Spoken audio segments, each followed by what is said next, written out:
केजरीवाल के लिए मुसीबत बना शराब घोटाले का जिक्र। ईडी की कस्टडी में बीतेंगे अरविंद केजरीवाल के दिन। ईडी की टीम ने अरविंद केजरीवाल को पीएमएलए यानी prevention of money laundering act के तहत गिरफ्तार करके दिल्ली के राउज एवेन्यू कोर्ट में पेश किया। अरविंद केजरीवाल ने इस गिरफ्तारी से बचने के लिए कई हाथ पांव मारे थे। हाईकोर्ट और सुप्रीम कोर्ट तक अग्रिम जमानत और गिरफ्तारी पर रोक की अर्जी लगाई, लेकिन ईडी बार बार उन्हें इस कानून के तहत समन भेज रहा था। उसमें कोर्ट से लगाई गई गुहार भी काम नहीं आई। आखिर पीएमएलए एक्ट में ईडी का शिकंजा कसा और केजरीवाल के लिए यह मुसीबत बन गया। ये कैसे हुआ अब वो समझिए।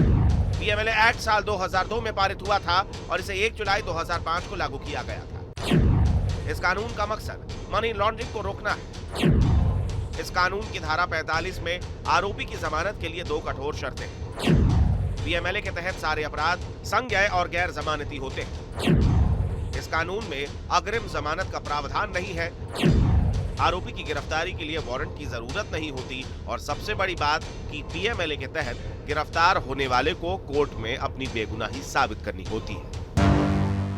ईडी लगातार अरविंद केजरीवाल को समन भेजकर पूछताछ के लिए बुला रहा था, लेकिन केजरीवाल जब पेश नहीं हुए तो ईडी ने पीएमएलए एक्ट के उस अधिकार का इस्तेमाल किया जिसके तहत कुछ शर्तों के साथ ईडी बिना किसी वारंट के आरोपी के परिसर की तलाशी ले सकती है और उसे गिरफ्तार कर सकती है। ईडी को आरोपी की संपत्ति की नीलामी और कुर्की का अधिकार भी मिला है। ईडी के इस अधिकार को सुप्रीम कोर्ट में चुनौती भी दी गई थी, लेकिन सुप्रीम कोर्ट ने जुलाई 2022 में फैसला सुनाया और ईडी के अधिकारों को बरकरार रखा। 2018 में धारा 45 में जमानत की 2 शर्तों को जोड़ने वाले पीएमएलए एक्ट में संशोधन को भी सही ठहराया गया था। एससी ने मनी लॉन्ड्रिंग को जघन्य अपराध माना था। ईडी ने पीएमएलए एक्ट के तहत अरविंद केजरीवाल ही नहीं बल्कि दिल्ली की आम आदमी पार्टी सरकार के 2 पूर्व मंत्री मनीष सिसोदिया और सत्येंद्र जैन को भी गिरफ्तार किया था। आम आदमी पार्टी नेता संजय सिंह को भी गिरफ्तार किया गया और ये सभी इस वक्त जेल में। यानी साफ है कि पीएमएलए एक्ट में अरविंद केजरीवाल पर भी जेल जाने का संकट मंडरा रहा है, क्योंकि पीएमएलए एक्ट में जमानत मिलना मुश्किल है और आरोपी को जेल में रहते हुए खुद को निर्दोष साबित करना आसान नहीं होता।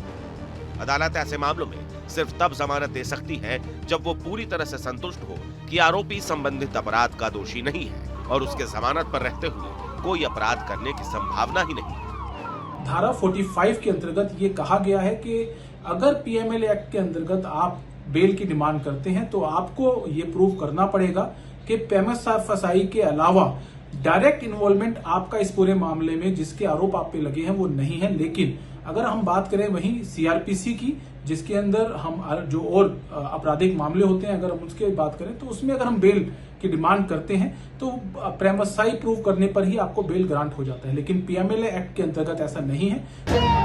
पीएमएलए के तहत दोषी पाए गए आरोपियों के खिलाफ सख्त कार्रवाई करने का प्रावधान है। इसके तहत कम से कम 3 वर्ष की कठोर कारावास की सजा का प्रावधान है, जिसे 7 वर्ष तक भी बढ़ाया जा सकता है। अपराध से कमाई गई संपत्ति को जब्त किया जाता है। मतलब भ्रष्टाचार के खिलाफ पीएमएलए एक्ट ने पहले ही आम आदमी पार्टी की मुश्किलें बढ़ा रखी हैं। उसके नेता जेल में, अब उसी पीएमएलए एक्ट में गिरफ्तारी ने आपके मुखिया अरविंद केजरीवाल की मुसीबत बढ़ा दी है। D news nation.